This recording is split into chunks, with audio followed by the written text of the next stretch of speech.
মাথা দিয়ে কুমড়ো আর পুঁই শাক রান্না করব। মাথাটা ভেজে নিলাম, কুমড়ো কেটে নিলাম, আলুগুলো কেটে নিলাম আর পুঁই শাক কেটে নিলাম। এবার এইটা দিয়ে মাছের মাথা দিয়ে রান্না করব। মাছের মাথাটা ভাজা হয়ে গেছে। ভাজা তেলে 5 ফোড়ন, তেজপাতা আর শুকনো লঙ্কা ফোড়ন দিয়ে আলুগুলো ভেজে নেব। আলুগুলো ভেজে নেব, একটু লাল লাল করে ভাজা হয়ে গেছে। এবার কুমড়ো আর পুঁই শাক দিয়ে একটু ভেজে জল দিয়ে দেবো।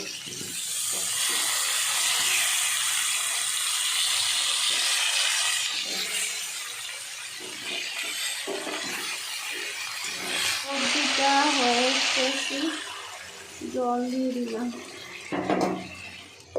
ঢাকা দিয়ে 10 মিনিট রেখে দিলাম। এর মাথাটা দিয়ে দিলাম। এই রেসিপিটা যদি আপনাদের ভালো লেগে থাকে তাহলে লাইক করবে, একটা কমেন্টে জানাবেন কেমন হয়েছে আর একটু শেয়ার করে দেবে।